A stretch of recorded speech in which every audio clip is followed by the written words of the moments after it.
now. And I would just remind people to continue using the chat, and Martina and your presentation team, if you need help because you're sharing your screen with the chat, just let us know, and at points where you want to address questions, and we can just do a scan of the chat, making sure all questions, can be addressed. And I'm sure there'll be time afterwards, but I just wanted to throw that out there. And with that, Laureline, I'll turn things over to you. Thank you, Caitlin, and thank you, everyone. Hello, good morning, good afternoon, and good evening. My name is Laureline Hoyt. I'm the Executive Director of the Talwar Network of Engaged Universities, and we are a growing global coalition of 425 civically engaged universities in 85 countries around the world. I'd like to welcome you to the 6th workshop in the Communiversity series. And Communiversity is a collaboration between the Talwar Network and the Open Society University Network. I'm delighted that we're making our way around the globe. Our previous 5 workshops where we had a chance to explore lessons from partnerships in Malaysia, Lebanon, the United States, Australia, Bangladesh, and today we are hearing from our colleagues in South Africa. And it's an exciting proposition and activity insofar as the Open Society University Network and the Talwar Network, we share this global vision for uniting universities and uniting people around the world who are doing collaborative research and learning in their communities, and who are preparing students to become engaged citizens. So we have so much in common, and we have so much to learn from one another. So each month we're highlighting leaders in the field and going to different places to learn new strategies. And these virtual workshops are really designed to capture and disseminate research and lessons learned from some of the most innovative community university partnerships. And in addition to the workshops, we also aim to support financially and in other ways university faculty and students around the world who are working to develop these long-term sustainable partnerships as a central feature of their workshop and as a central feature of their research. And so the workshops are also a way for us to build this community of practice, for us to connect with one another and get to know one another over a longer period of time. And I see that there's at least a couple of other award winners in the chat. And so we're coming together slowly, and we'll continue to grow over time. So it's a very exciting initiative. But without further ado, today I am delighted to welcome all of you to the workshop that's been organized by the University of Pretoria, a longtime and active member of the Talwar Network. And the workshop today is entitled Engaged Research, Strengthening Community Partnerships. And it will be led by Martina Jordan. She's the head of the Community Engagement Research and Postgraduate Studies at the University of Pretoria. We're delighted to have her and her colleagues here with us today. And with that, I'll say, Martina, the virtual stage is yours. Thank you very much. It's a really privilege, and it's wonderful to work with you. I've been working, and Caitlin, I've met in a community of practice that was so exciting. Thank you very much for that, and thank you for the opportunity. I'm going to talk out of my framework that I'm working in at this stage. So I first must say welcome. It's afternoon with us, and wherever you are, welcome. So the focus will be strengthening community partnerships. And I will talk out of the viewpoint from the University of Pretoria, and then specifically the post I am in and the specific project I'm doing. So the case study that we will do is the Historical Society of Mamelodi. So it's one little project that we are involved with. And I thought it will be really exciting because I have my community partners with me today to talk with this. So the partnership started in 2021 when I met Reverend Chris And then he already had historical projects running, and we just started it. And we're going to talk out of this viewpoint. But it's also important that I will refer sometimes to other projects at the campus or projects that I was involved with, but this is not specifically the focus. So let me introduce the team that will be talking today. So the presenters is myself. I'm at the University of Pretoria, and one of the campuses of the University of Pretoria, the Mamelodi campus, but I'll share a little bit more with you about that. Then I have Mr. Clint Mcqueen. He's from the Historical Society. And then the Reverend Chris Nkomo, that was the instigator why we started with everything originally. And then Mr. Mfana Matibela, that's the old principal, that's also part of the Historical Society. So I will move, unfortunately, the computer back and forth, that they have the opportunity to talk. So if it bothers you, I do apologize. So let's go on. So the idea is that we will discuss a little bit about the background. So we decided to start and give you background out where we are situated, that you understand our environment. And then we will go on to the project a little bit. Then Caitlin was kind to send me a number of questions that we will address. And we will address one by one of the questions. And then at the end, each one of us will reflect on the partnership, and we will have the questions and answers at the end. Let me just jump back. So I always like to start where we are situated. So we are situated in Pretoria. The University of Pretoria is then in the middle of South Africa, and Pretoria is one of the capitals of South Africa. It's serving as the seat of the executive branch of the government. So we have actually 3 capitals. So South Africa is marked by several distinct ecosystems. Inland, you've got safari destination, Kruger National Park, and that is populated by big game and numerous other animal species. And then the Western Cape offers beaches, winelands, and around Stellenbosch and Paarl. Then you will go to the forest and the lagoons, and that's what we want to share with you, that we have this really wonderful, diverse country. We also have 9 provinces, and the University of Pretoria is situated in Gauteng. Gauteng is actually the smallest little province. It only accounts for 1.5% of the country's land area, but it's home for more than a quarter of the population. And Gauteng is also the wealthiest in South Africans, considered the financial hub. So the population is one of the most complex and diverse communities in the world. And we have at this stage about 60.6 million people in the country. And you can see the different phases. Mandela called it the Rainbow Nation. We also have 11 official languages. And most of us can at least speak 2 languages. And isiZulu in isiXhosa is the largest language. Then they added recently a 12th official language, namely sign language, to our languages. We all speak English. We always joke we speak poor English with a heavy accent. So I speak with a heavy Afrikaans accent, and I use different words that you might not know. And English is the prominent language in South Africa for public life and use in government, business, and media.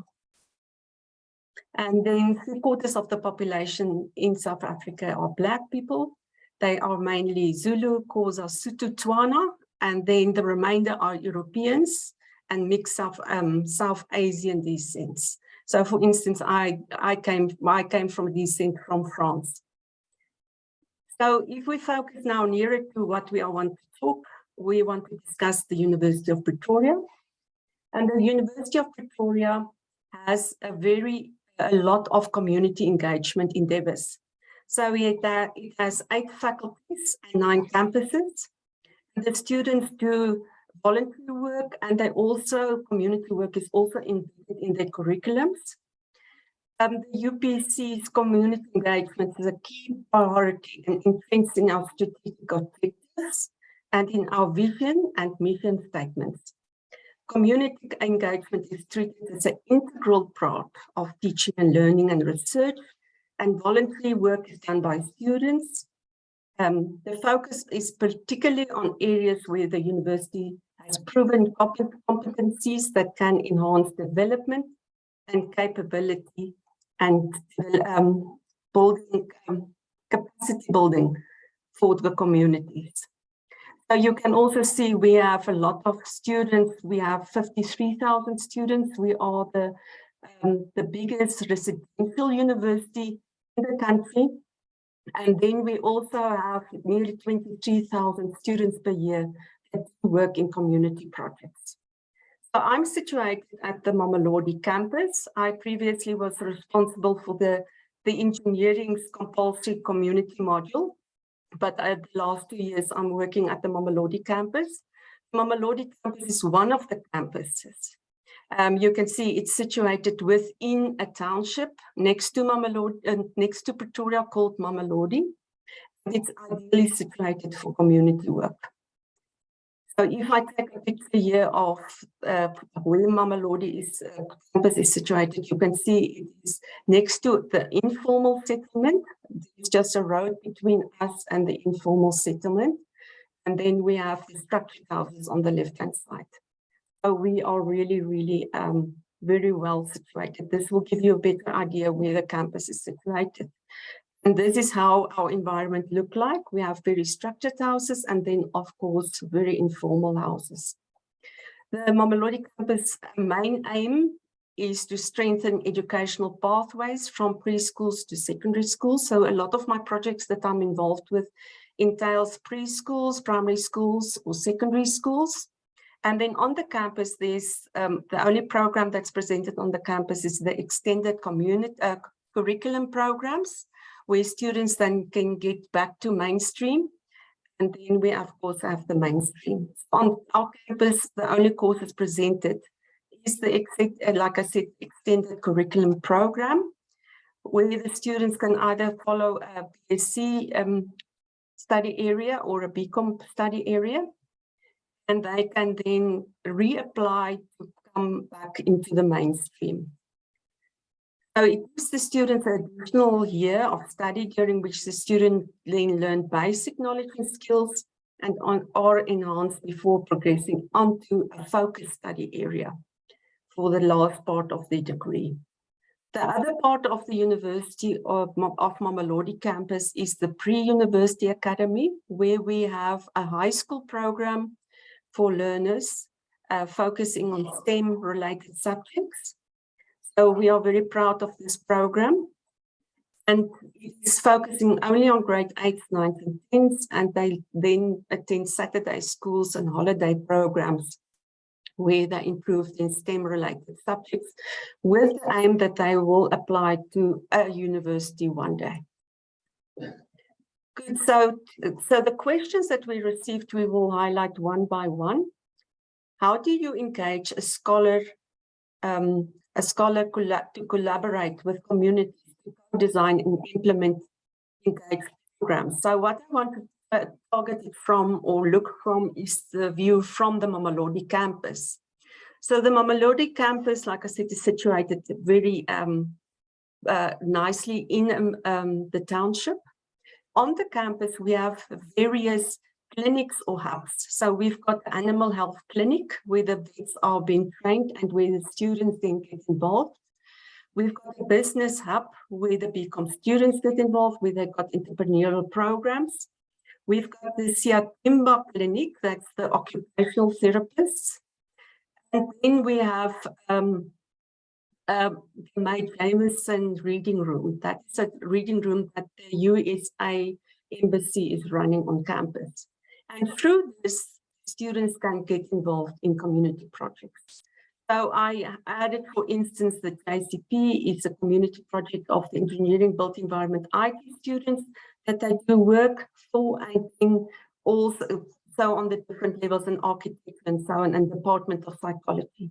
We also work very closely with our community, with the education department. All the projects are bounced and linked to the Gauteng education department. We have some international partners already that's very heavily involved with us. For instance, Hong Kong PolyU is presenting on e-community projects with the community and with the students and the learners here. And then also Kilson College and Merrimack College, and we presented a culture e-community project the last 2 years. So we are focusing a lot these days also on e-community project, because that allows more students to be interacting with the, especially international students, to interact with the community, but also our own students that do not have time to travel all the way to here, they can interact with the e-community project. So that gives us a great platform into the community. And then we always propose that our lecturers or our students use this as a platform to get into the community with their projects and their ideas. So the Mamelodi community, you can see it's a very small area of the city of Tshwane. It's just a little blue area. And it's a very diverse community, very informal, and I like this bit. So I'm going to introduce my first colleague to talk to you about that. He just give you background on the Historical Society of Mamelodi and how it started. So I'm going to introduce you to Clint Mcqueen. Clint? Hi guys. What you've just heard is a whole background of where, what, and how we are situated on this globe. Now, in terms of the Historical Society, it is one that we have actually established to look into when the township that was shown to you, which was called Vlakfontein at the time, but is now changing to being called Mamelodi, when it was founded in 1953, after the farm was bought by the state at the time, and then later populated with people from different neighboring townships into what we call Mamelodi today. And the name was actually a result of some pressure from elders of the area who insisted that it can be Vlakfontein, Vlakfontein being just a name that describes the savanna, flat lying, and being a farm that somebody owned through the mechanisms of our history, where people were dispossessed a lot, as it's known. And later it became necessary to move people away from these different places where they'd settled as a result of the Group Areas Act and many more other acts that were enacted by the apartheid colonial kind of government of the time. And that is how we got to be settled in Mamelodi, and when citizens were forcefully moved into these areas. Now, what you have is that we basically represent about 98% of residents in Africa. In other words, most of the people that stay in Mamelodi are essentially African, from different kind of tribal clans, and where one of the major languages that is spoken being Cbpr, which is the lingua franca, mother tongue of about 334,000 plus people.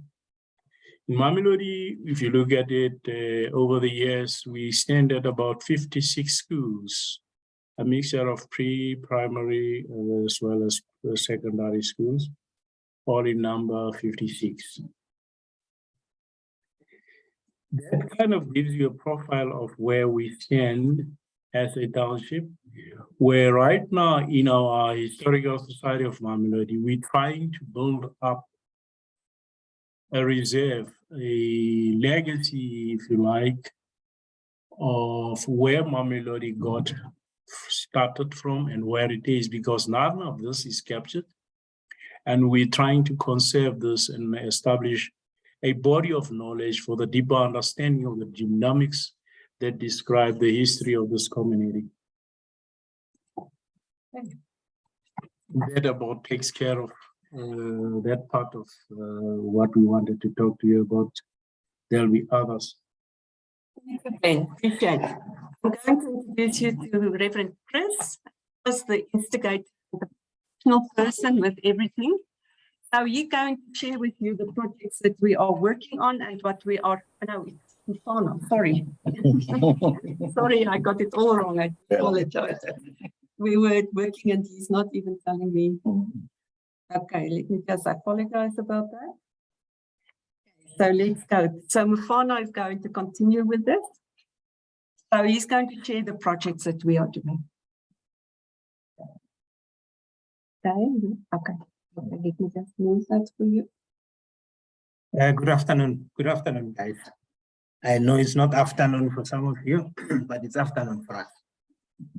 Martina has just referred to the projects that we are working on. Let me just say from the onset that the first project that the Historical Society of Mamelodi undertook was the digital storytelling project. For this project, cloud-based video editing software is used, and we used WeVideo as the video editing software. The digital storytelling project aims to, amongst others, allow community members to tell their own stories. It aims also to record local history in a video format. And lastly, it aims to interview local citizens and capture their personal stories. Members of the Historical Society, as well as other community members that were interested to learn the cloud-based video editing software, attended a number of training sessions.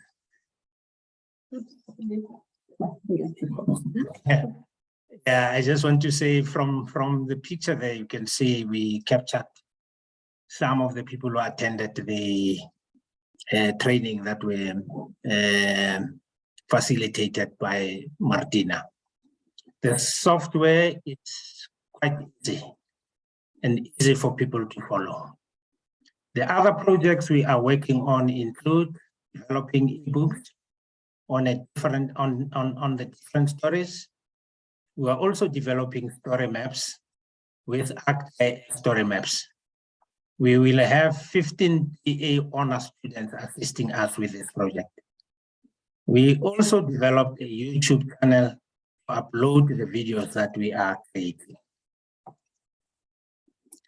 We had an interview with one of the elders of Mamelodi, and Mr. Oltasebone, who for some of us was actually a teacher. He's well into his 90s age-wise. The interview with him was actually our first project. Okay. We'll just play a small clip of the interview with Mr. Sebone. I'm just hoping that it will play. Okay.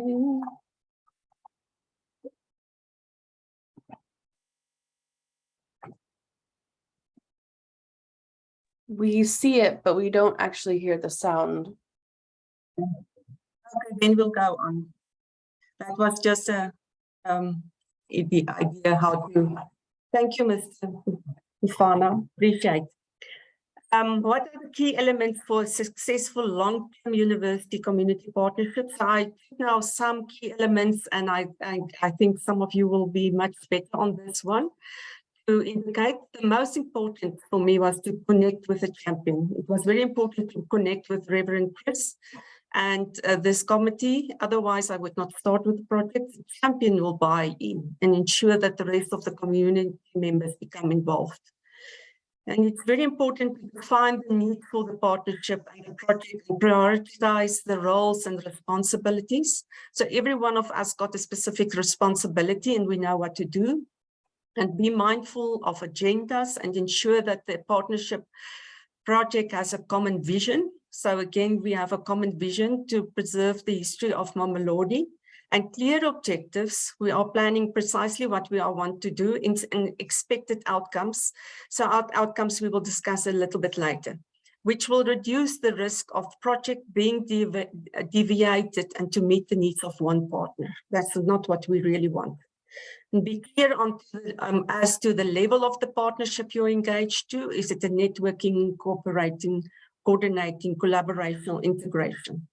So we are very clear and we set our rules and we are meeting regularly and we're getting to a point and everyone knows what we want to do.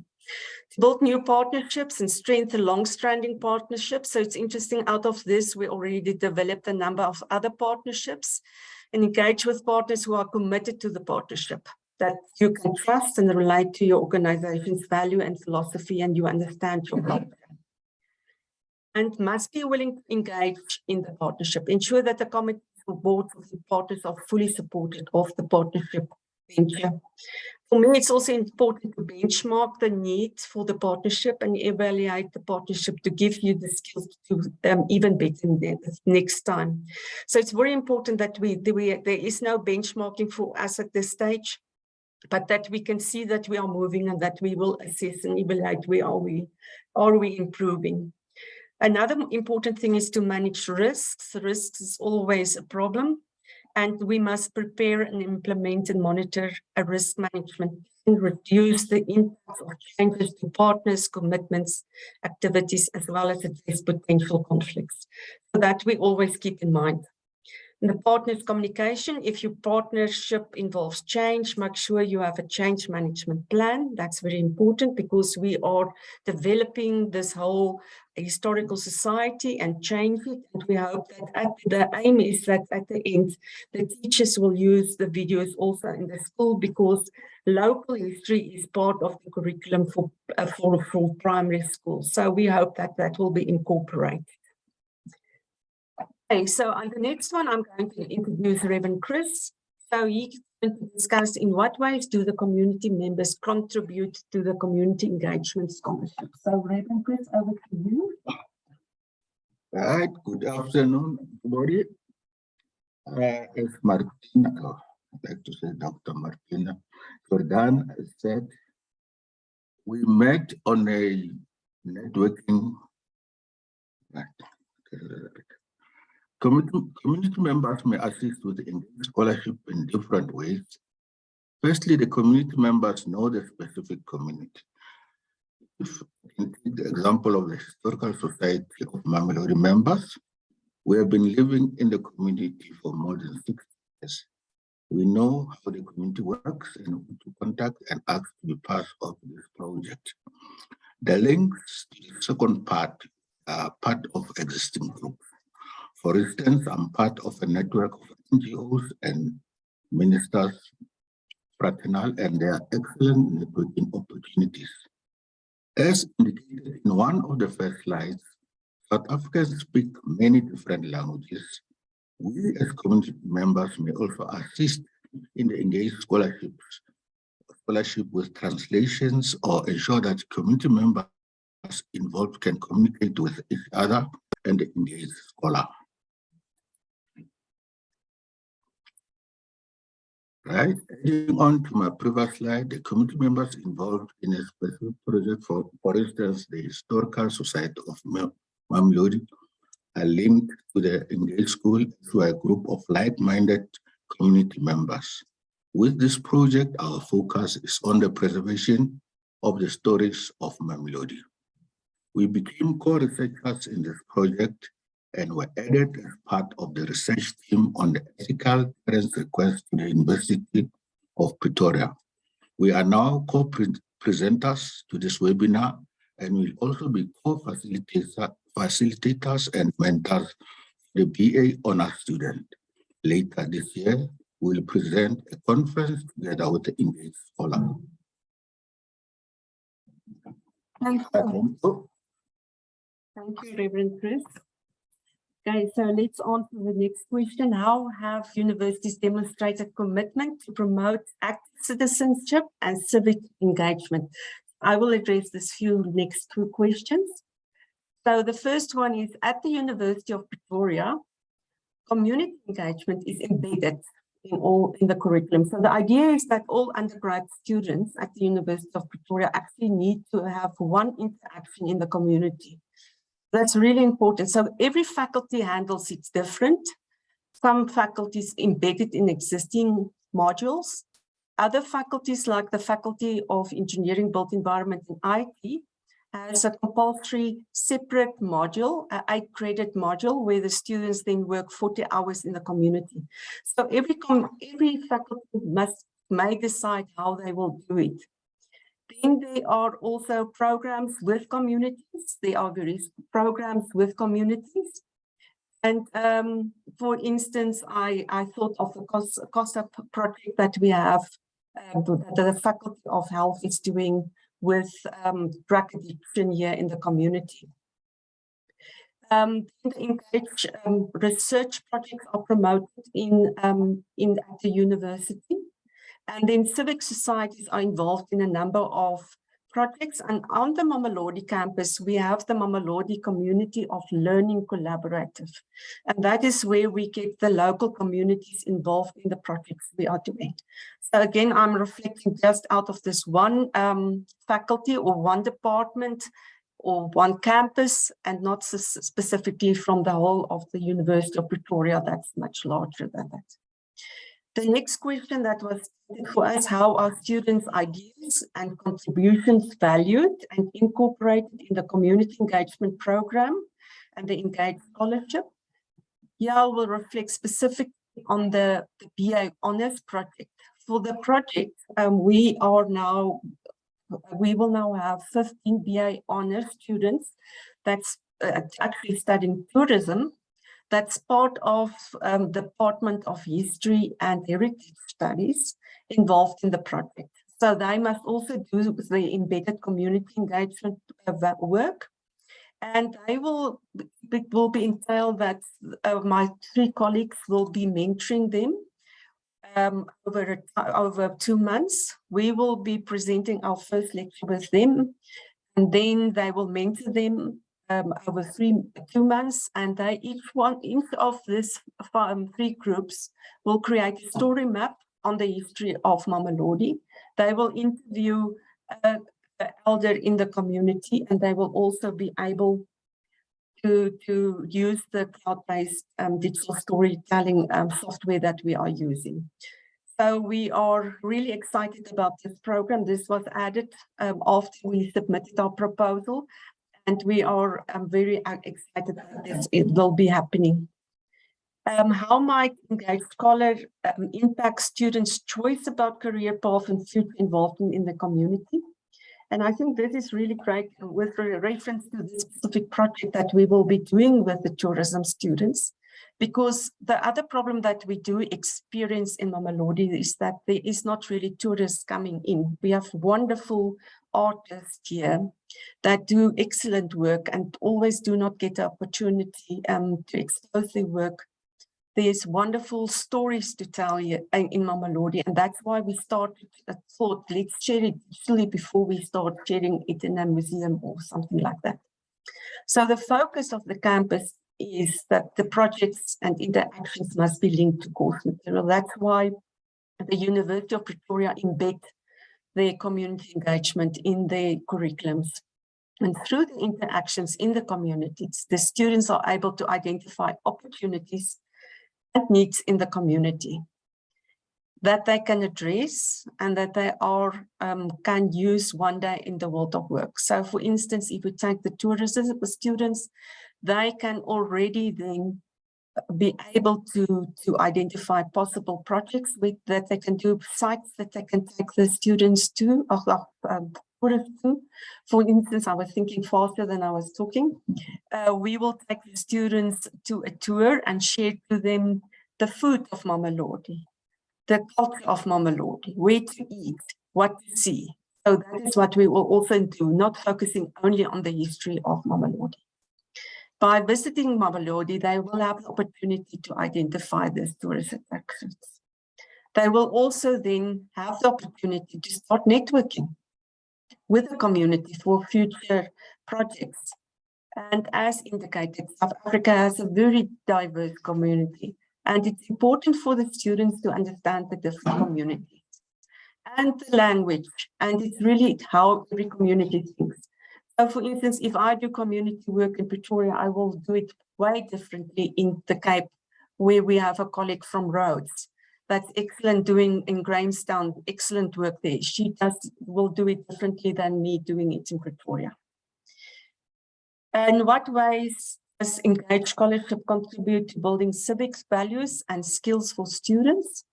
So I've got some civic values and skills, and I think I can add thousands more. Engaged Scholarship provides students with opportunities to experience transformative learning, where students can adjust their thinking based on the new information. And that's where we want to, at this stage, some students are very afraid to get into the township. They don't want to come here. And we believe if we expose them to this enriched environment, they will change their experience and their information and their knowledge. And then, of course, when reflection is included, engaged thinking, engaged scholarship, critical thinking is also involved, solving complex problems, working collaboratively and communicating effectively, and having academic mindset and being empowered through self-directed learning. In South Africa, civic responsibility is important to be developed by every learner and every student. And I think sometimes I feel it's really not so stressed and highlighted in all the schools and all the universities and all the faculties yet. It's very important to assess engaged scholarship. So I tried to answer this question. I'll try to do this at the best I can. It can be evaluated in different ways. So firstly, I thought in the line of what students can do. So our engaged scholars and lecturers use different assessment tools. They use reflections like blogs and YouTubes and reports and discussions. And then you can, of course, get more the community, how it's sustainable with the community. You can be done by pre and post surveys as well as in-depth interviews. Is it sustainable? Is it continuing? Are they buying into this? Are they continuing with this? This is very important to do this. And then, of course, I can also, how do I assess it? Is it really, does it have research outcome? Am I publishing for this? That's one of the most important things for me, that at the end it must be replicated. I must be able to replicate it in another area or another university or another place. That will be really great. And then also that it must be sustainable. It's no use if I leave this group in a year's time, they don't continue with the project. So it must be sustainable for them. And what are the variety of ways you may publish in engaged scholarship? And how do engaged scholars present achievements? So I'm going to take the example that I'm doing. And I think you might have wonderful other ideas, and examples such as I'm using is just my own examples. So if I have anything, I always immediately start with the local. So we have newsletters on the campus. The Dipulelo Mamelodi campus has a little newsletter, so I publish in there. Then we have a campus-wide newsletter for community engagement. So the next step is definitely I would publish in something in there. So I gave you the links there. Then definitely the next thing is to publish it on the university's website. So first of all, I've got a link to the Mamelodi campus link. And then we have also a link on the university's website, the University Social Responsibility link, where they try to push a story out every week. So that's really great, and they're very accommodative. And there I would push any story in that I can have. Our faculties have journals that you write a longer article. It's not accredited, but it's a longer article that gives you also a lot of opportunities to publish. So I'm going on the next level. And then I'm always trying to get a national, thanks to the marketing team, that you get it on universities' websites or something like that. And then, of course, newsletters and publications. Our two partners here in the team has wonderful newsletters that you can publish your work on, and they're always willing to share. And I didn't specifically now add it to social media, but I'm heavy onto LinkedIn and Facebook to share stories. And I think I also look at my community to see what they are preferring. And my community in Mamelodi prefer Facebook. So I definitely share the stories on Facebook. Today's story will be shared on the Mamelodi campus Facebook. So it depends on community to community, but my community, for my LinkedIn community, it's more my academic colleagues. So our community is not so into the other social media like Twitter and so on. So I focus specifically on Facebook here. Then we also are motivated to publish in popular magazines. I just added one example here, that we publish your story. And then, of course, what we are motivated to do is to publish in accredited journals. And I just added 4 examples of accredited journals. That's the ultimate. Also, what we will do as a team, we will then also present at a conference our work, and we are very thankful for online conferences. So I add, Lois, the last conference that we at least see it, but we are thankful for online conferences to minimize the cost. Good. So I'm sure you can add a lot of things more, but that is sort of what we what I thought. So our university also recognize you if you do this. So I'm again focusing on the University of Pretoria. In what ways are universities adapting internal review processes to reward engaged scholarships? And this sounds like very narcissistic to put myself there, but it was an idea to share with you that we are so thankful. It took a few years to have this community engagement award established. But now it's a yearly award for community engaged scholars on the campus to get the award.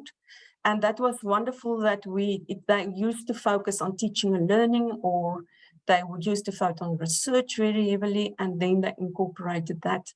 And that they also on faculty level are recognizing people in community engagement. So I think definitely there's a positive move to rewarding scholars on campus with regard to their involvement in the community. To what extent has the Engage program positively affected the community? So I'm going to reflect now specifically on the Historical Society project and not specifically on other projects that I were involved with or community engagement projects. So it's really important, this Historical Society project sort of started with Reverend Chris, and now it evolved into a proper society with projects and outputs.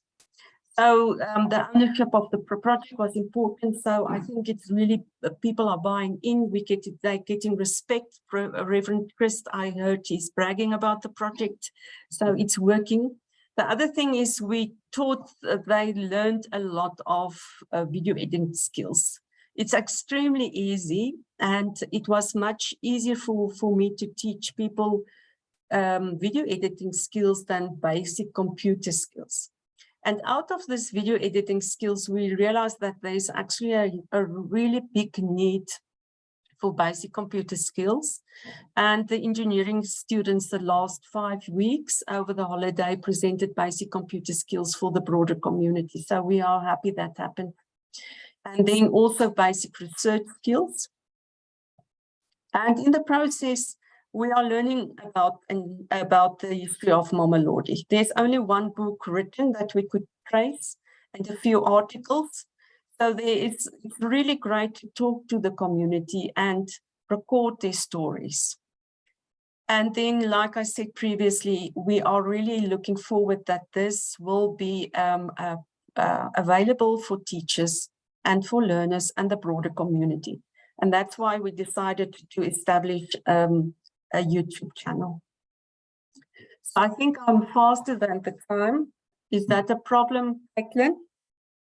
Not a problem. No, all good. Yeah, thank you. Oh, good. Okay.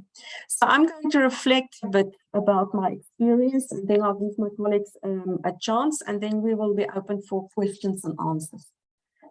So this experience is very unique for me.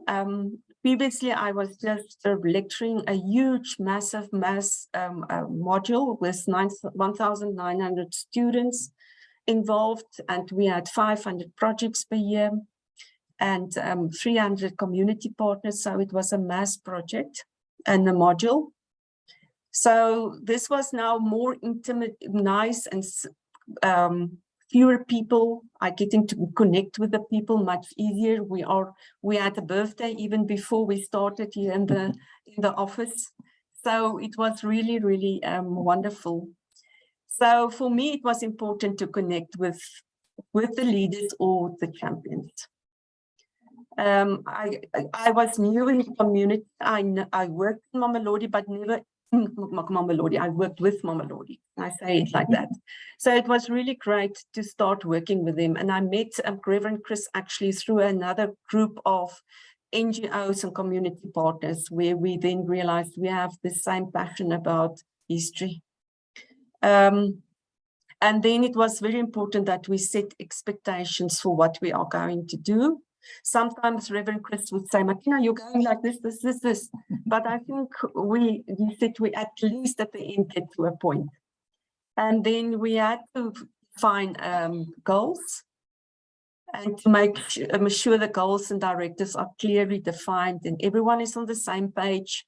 Sometimes I drive them crazy and they drive me crazy, but we draw pictures and we get to the point that we know what is expected from each other. It worked very well. We built new partner relations teams and extended the long-standing ones. So like I said, it's really great. Out of this now, I developed now a whole ECD project. And I would say it developed from this project. It doesn't sound like a link, but it developed from this project. And it's actually really great because now we are doing other things for the ECDs that came originally from this project. And we will be training about 30 ECDs now in September. And also important for me is that everything must be documented. So that was why it was important that my colleagues around the table is part of the research team, the ethical committee. We submitted I submitted the name as part of the research team, and they will be doing the research with me, presenting and writing the article at the end. And then also that they are co-presenters, that I'm not taking ownership, but we are a team in the process. That's how I see this. We are not, it's not me and them, but we are a team. And that we must acknowledge and celebrate. So we will have a nice big launch with all our videos in November. That's what we are planning. I'm going to ask Reverend Chris that he reflects a little bit on his experience with this project so far.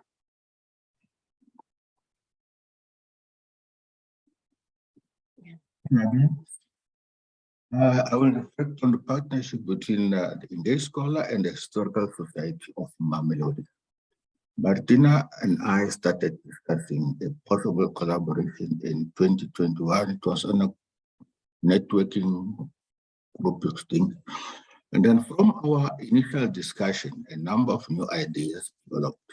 Originally, we only wanted to create digital stories, but new projects developed and more people became interested in our project. This project was an excellent opportunity to collaborate with the higher education institution. Being exposed to this academic environment allowed us to be part of this webinar, assist with the project with the BA honor students, and attend a conference. Through this conference, we developed a number of new skills I improved my computer skills, and a group of community members attended basic computer skills at campus. We also learned the cloud-based computer editing software.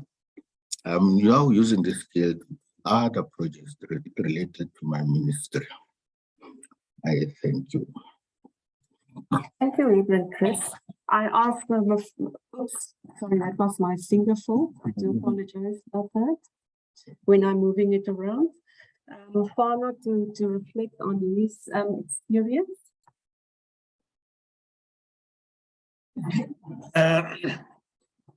Well, I joined this partnership a little bit late, but I think there's a lot that I've gained since joining this partnership.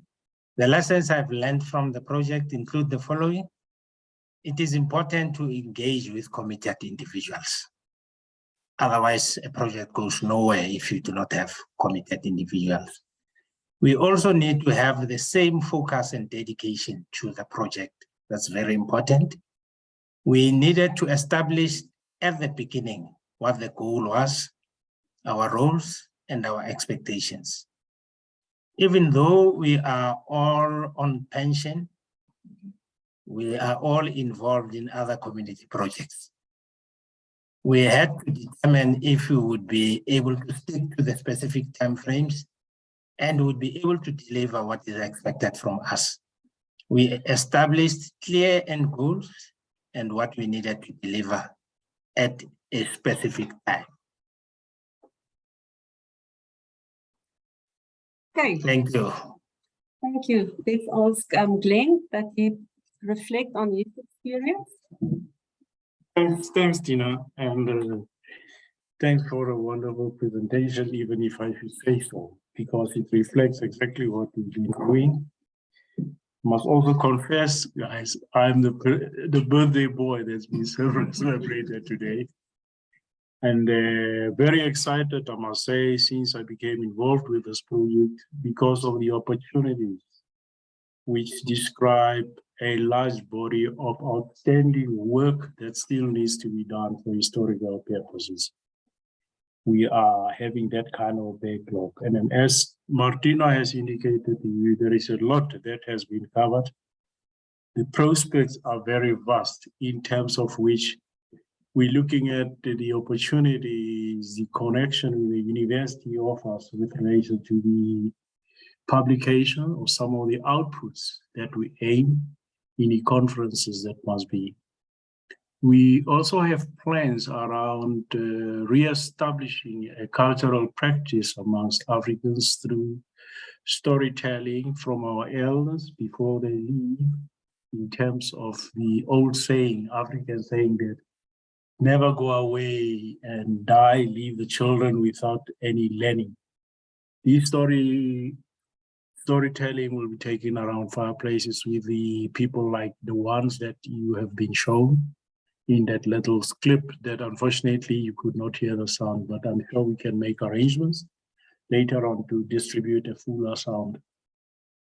And again, the digital story workshops, storytelling workshops that enable us to capture and enrich in the kind of material that fits into the kind of heritage documentation that we are busy with. The other biggest thing is the research opportunities, desktop, and in particular, which is something that Tina stresses a lot, the engaged aspect thereof, which also entails giving ownership to those with whom we engage for sustainability purposes. So overall, this is a hell of an opportunity for us that at our age here, we have grasped with eagerness that is difficult to explain. Thank you. Thank you, Chris. Okay, so at this stage, you can hear we still very, we are sort of in the beginning, middle of the project. So we were discussing how many people benefited. So the steering committee has been benefited a lot. We've been meeting and empowering them. And then the members of the society And then out of this, like I said previously, we realized there's this big need for computer skills that we actually now involve other community members. So I think next year, this time, I'll give you a specific number and say this is the number, but it's getting a little bit vague because some people transfer skills that they already learned from the previous people. So I had some references that I used. It's not all unknown references, but I found them very useful for this session. So I'm at the question and answers. If there's any questions or from anybody that want to ask something for my team, and I want to say thank you to my 3 guys next to me.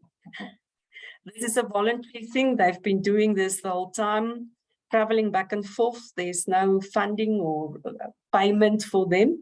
So we are very happy that this project is working.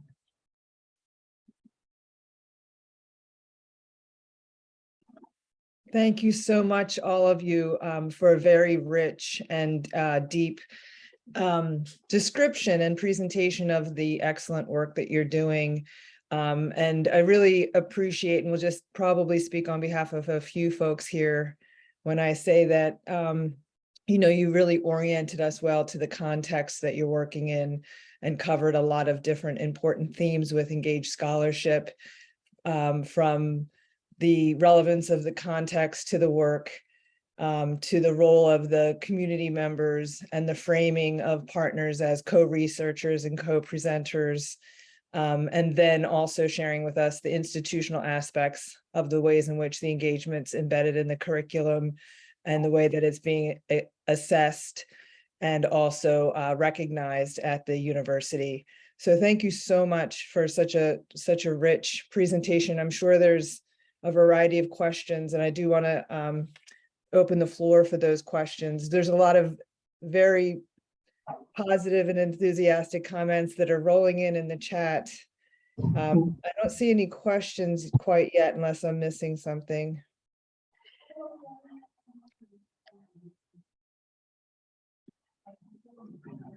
I certainly have a few and can get us started if need be.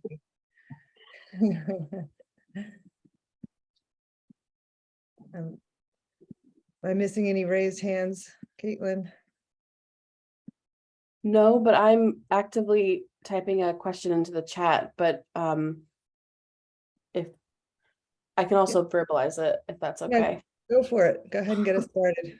Okay, thank you. I guess I was just wondering about student participation and how you, because I'm guessing that students are relatively temporary because they're maybe taking a class and then they go off. So I'm guessing, I'm wondering if that's been a challenge or a nice aspect of the project. You mentioned that some students were a little bit cautious about entering into the community. So how do you grapple with those challenges, and do you do any training or briefings for your students? Okay, I'm going to talk not out of the historical society viewpoint, but as an employee. So when I did the engineering, I used to give them orientation before they go in. For this, let me say this honor students we will bring in with a tour. We will first have a security talk that they are feeling safe. And then we will take them with the orientation tour through Mamelodi for those students that's never been in a township. So that is one thing. So interesting with my post now is either I have a project and then I add students, or I have students and then I add the project to that. So that is the value that I've got, that I'm not academic anymore, but situated in the township and don't need to do specific curriculum through this. So I can link students to projects or link projects to students. And that was now so great with this. For instance, I can now have honor students in this project, and then I will, with the ECD project, have masters preschool students involved. So I can also fluctuate. But I do agree with you. It's a problem sometimes, and it's about assumptions and perceptions. But when they in the community, then there's not a problem. The other issue with Mamelodi campus, it's about 30 minutes drive from the Hatfield campus. So that gives some students a problem to travel back and forth and then be able to do a project here and go back. So that was my challenge when I was doing the engineering, that they don't have always the time to travel. So for instance, with the computer training project, we ensured that they stay nearly the whole day here, do the project, go back, that they don't need to travel too much back and forth. There are buses back and forth from Hatfield campus, so the transport is not really a problem for the students, so they can use the student buses to travel. But we adapt on each one. But I think with the Historical Society, we decided to include a detailed tour and share with them. And I think linking them with each mentor makes them also feel a much more secure if they work with a community member. That helps also a lot. So there will be 5 students allocated to each one of the community members. Thank you so much. And that's an excellent question as well, Caitlin. Thank you. Other questions from the audience here? I think it's difficult for every country. You've got a dynamic in every country with regard to things, how safe is a community, how easy is it accessible. Some of my colleagues just walk 5 minutes to their community. We need to drive 30 minutes to the community. So I think that makes it also difficult and different in South Africa, how we work in the communities. The Mamelodi campus is extremely safe. So if you're in the campus, it's extremely safe. So the students don't feel unsafe here.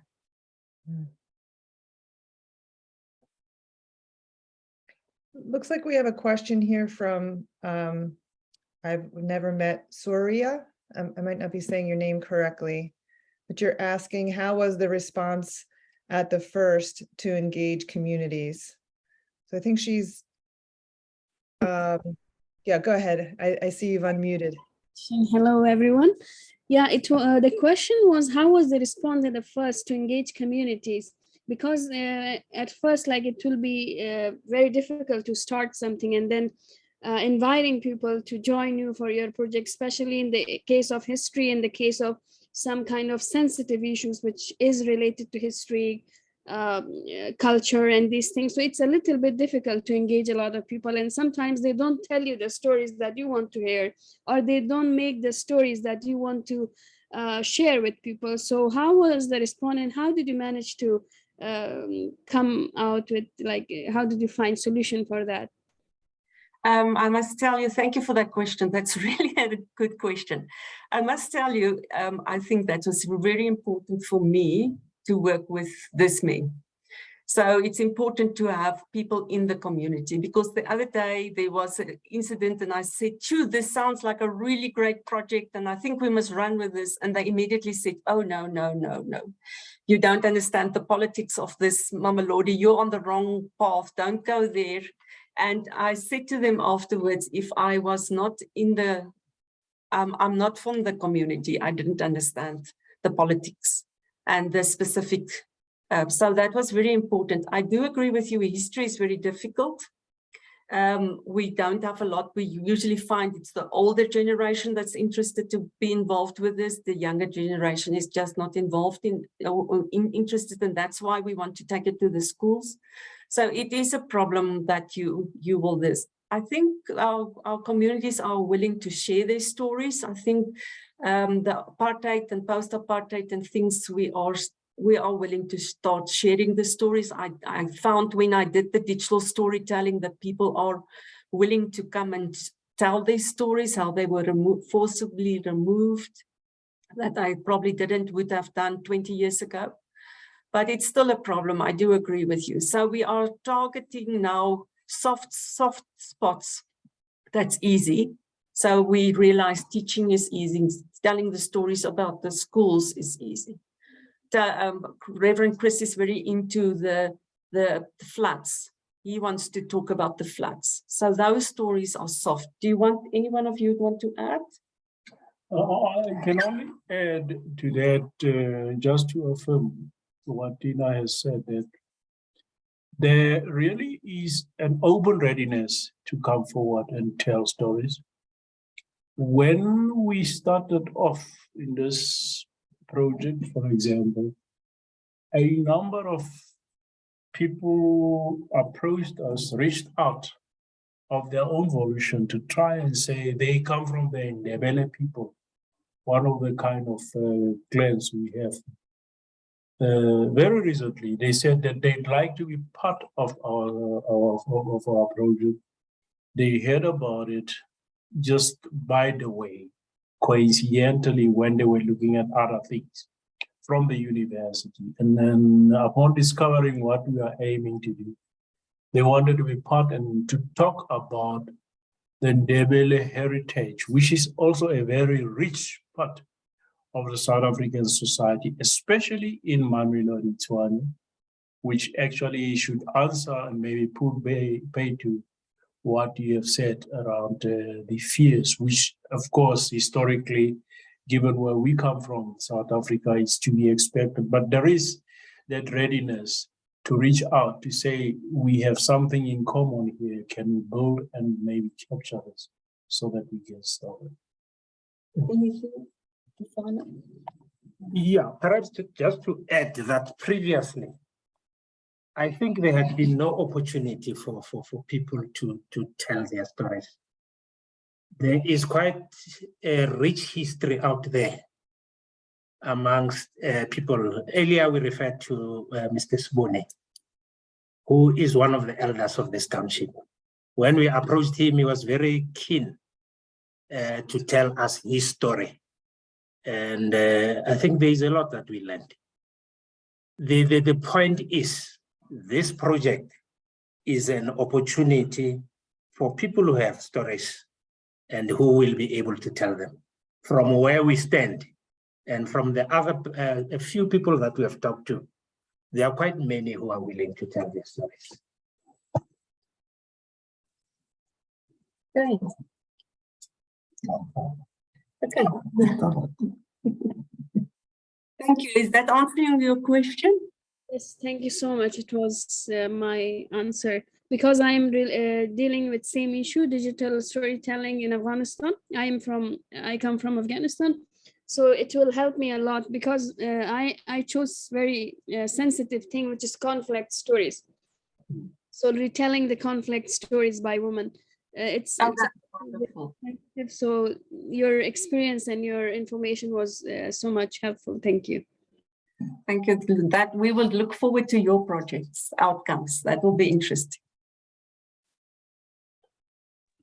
Oh, can I answer Anna's question, Caitlin? Yes, please. Okay, she said, what forms of community engagement are engaged in? So at the campus, I used to do service learning. Now at the campus, I'm involved as the request is, but I try to get projects that I can do research with students. So I don't want to say this is not the curriculum. So it's linked with another lecturer that's doing a curriculum. So he's doing, I would say, service learning, but I'm not responsible for the service learning aspect of the community engagement. I hope that makes sense. So I'm not a lecturer anymore. I'm a support staff, and I then assist. But my role says I must do community engagement research. So I try to get out of projects then research outcomes, if that helps.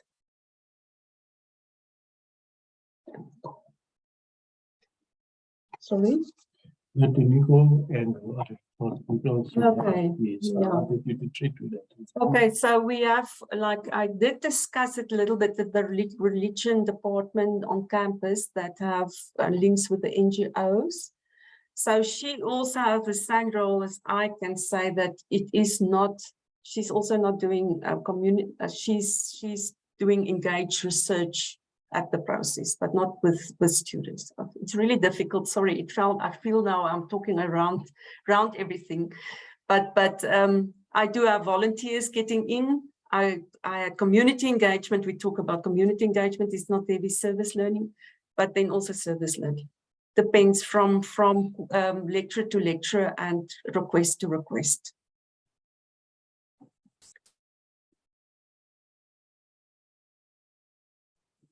So the master students that will be involved will be only doing it for, not specific for a module, but just for I would say, volunteer work then. So that's how I get the master students involved. They will use the knowledge that they have implemented, but they're not getting marks for this. It's not linked to the curriculum, anything, whereas the BA honors students now will get definitely marks for the outputs that they will do with the historical society.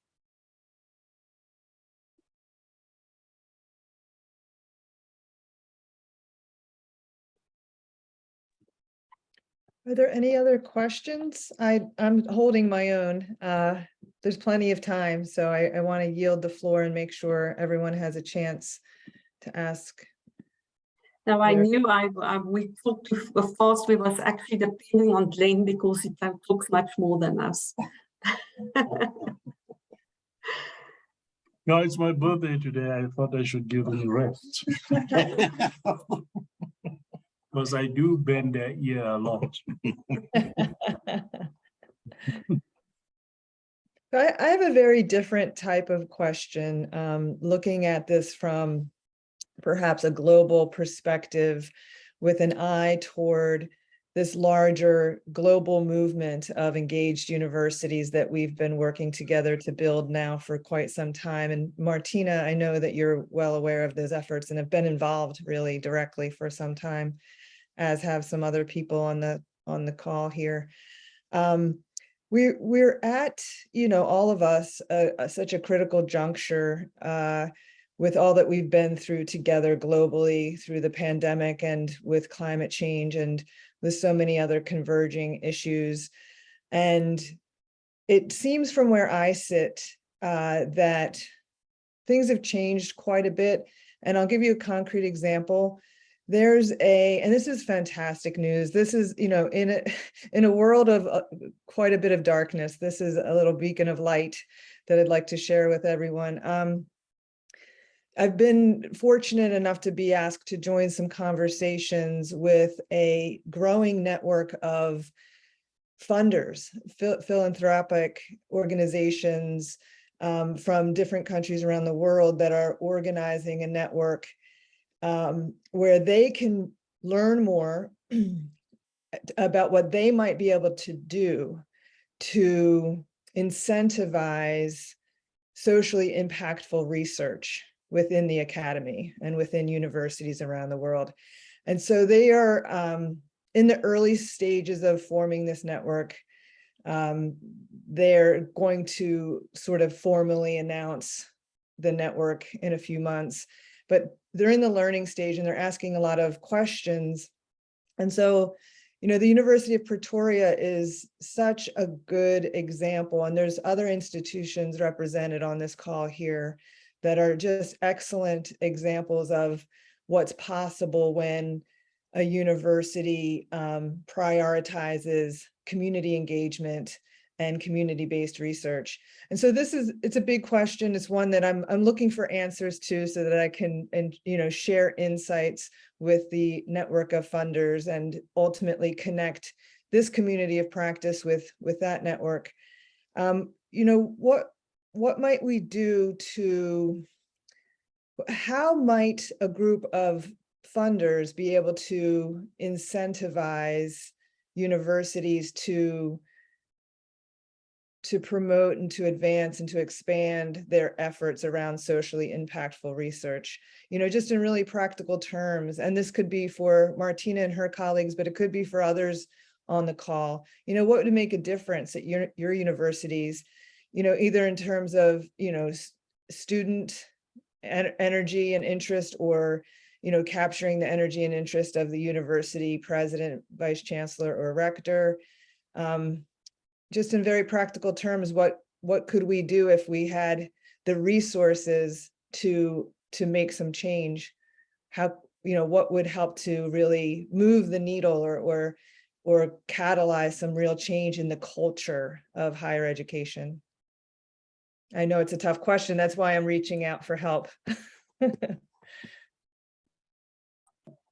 Glenn said he's Can going I give this one a shot? Because Please. It touches on something that I am very passionate about. The kind of end game in our lifetime, the three of us here, because we are in the evening years of our sojourn here, is to have something that sustains the work that stands out to be done from our perspective, given the colonial history we have, the apartheid that followed it, the violence-ridden kind of society where much of what we're trying to do is to dig up a lot of what the essence of the African people is. Now, in our contemporary time, I'm going to cite three kind of sites that it is my fervent hope we are able to find funding for.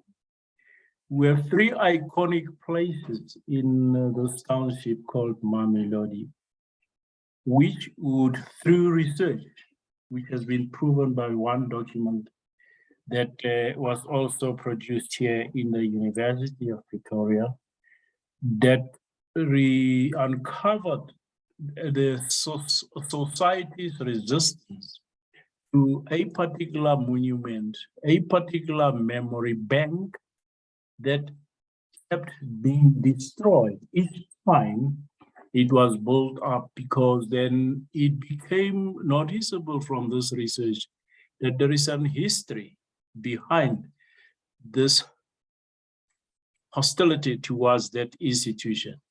And that history is a function of what the apartheid fathers, the colonial fathers, wanted to impose.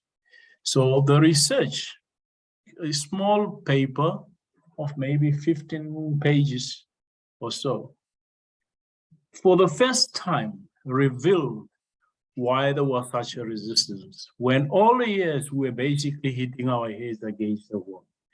Now, as an incentive, that research could be a baseline that says, is there something more that could be done about this, with a view to capturing that institution into something tangible around which, through engagements like we are doing now, community-wise, empowerment and that kind, the people could own that institution so that it is rebuilt to something that could be sustained going further.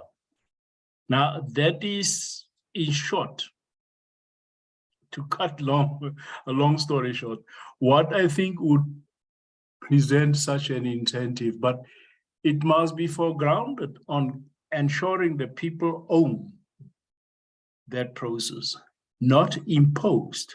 They understand that there is respect for their relationship with that heritage of antipathy towards what was being malignantly imposed on them, what they were forced down to it.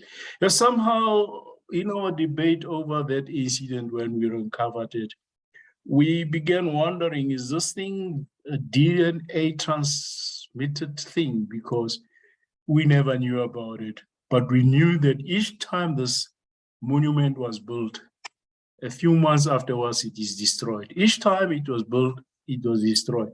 Now, this little 15-page research explained the whole reason why it happened. That is the first one. Now, what it does, it gives people a tangible, visible kind of feature in their lives, which, if they identify with it, could enrich and strengthen their community. We have two other ones that are similarly, but maybe less subjective, less, I'm saying that, because other people might think it's more important. We have two very iconic figures in Mamelodi's history. One is in reference to an activist doctor who had no business to be involved in community activism at the time, but was murdered by the apartheid government together with his wife. And then all attempts to build a monument out of his place faltered for a lot of other social reasons, the research of which could educate people like us here. But once they see that building standing up, could give them something tangible to own that building. Because not many, I'm saying this guardedly, have access to research work because of historical reasons that I do not want to go into.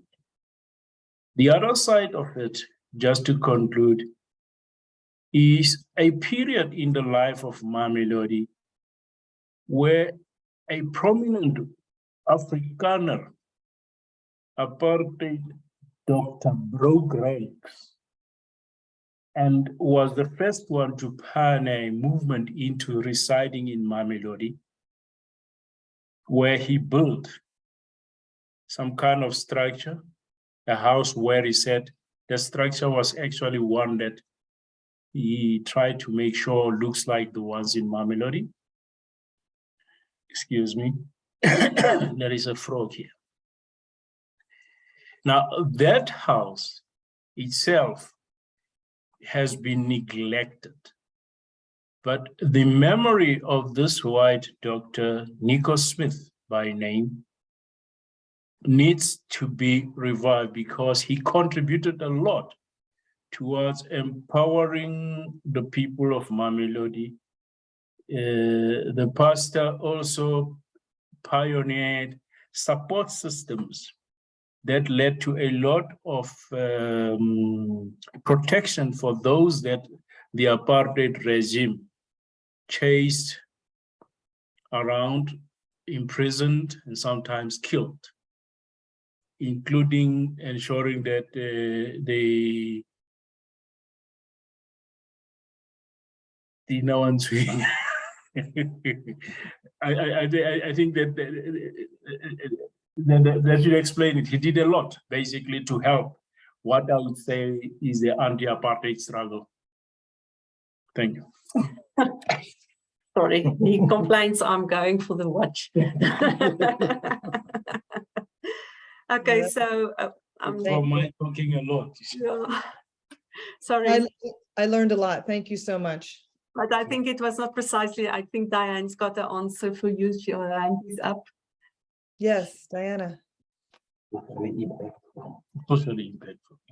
Most certainly don't have an answer for you, but I do want to go back to your question, Lorleen, to around, what can we do to incentivize universities to promote socially impactful research? And I think this is a question that Martina and all of the other community engagement practitioners on this call would really grapple with. But from our experience, if your executive leadership, if your vice chancellor really understands why community engagement has been introduced into higher education and promotes it, it's a huge advantage. Now, our Vice Chancellor, Dr. Sizwe Mabizela, is very supportive of community engagement. He really gets it at the deepest level, what the value proposition of embedding community engagement into teaching and learning is. He sees that shift away from transactional stuff into this deep transformative space, a lot of which we've seen in the group that's talking today. So if at a higher education level amongst the leadership group of those vice chancellors, if some dialogue could happen in those spaces and your executive leadership of all higher education really buys into that, I think you'll begin to see some shifts. Another thought is around providing short courses in Cbpr, community-based participatory research. So since we started offering little short courses, we're finding academics are coming on board, and it's often just the how do you go about and just getting that start, because if you do a short course, you can design an intervention, certainly the process in a short course, and then you know how to go about the work. So often for academics who want to do service learning or Cbpr, it's just giving them that short course to get them out of the starting blocks. So I think an investment in, that is certainly a good area too. And then just funding for Cbpr, because to do a community-based participatory research process in the community is not as easy as if you do extractive research. If you go into the community, collect data, come out, write it up, it's going to take you, it's a lot shorter. But at the basis of Cbpr is the building of relationships. Without that, it's nothing, and no meaningful change can take place. So if one can provide funding to help universities to begin to do that, I think that would be a great incentive for researchers to do it. The other thing is we often talk about being simultaneously locally responsive and globally engaged. So often universities see those two things as mutually exclusive. Whereas if you work locally and you do these kind of engaged, deep engaged research, you co-create knowledge, and that's the knowledge we as Africans can take onto the global stage on our own terms and really contribute in a meaningful way. So just a couple of thoughts from our corner. Thank you so much. That's very helpful. I'm watching the clock. I have that unfortunate role today, and I want to make sure that our presenters and guests today have a chance for any concluding remarks that they'd like to make before we all sign off for now. But of course, this is an ongoing movement and an ongoing conversation and an ongoing collective effort to bring light and hope and prosperity into the world. So I'm sure we'll all see each other again sometime soon. Would anyone like to, Martina, would you like to try some closing remarks for us, perhaps? I would say thank you very much for the opportunity, and thank you I think it was really enriching for my team around the table to be part of this Zoom session. I think it's really important to acknowledge that, and them being part of this group. And thank you. You organize everything excellently. It's really great to work with you, and I'm happy to say and thank you for everyone's inputs. And I hope you have a wonderful evening further, and I hope in a year's time we will reflect again what we said and share with you the success stories that we reached. Thanks very much. I don't know if my team would say, just say thank you. I think there's no time. Just say thank you. Thank you. Bye. Thank you. Take care, everybody. Take care of yourselves. Be well. Thank you. Keep well. Bye-bye. Bye.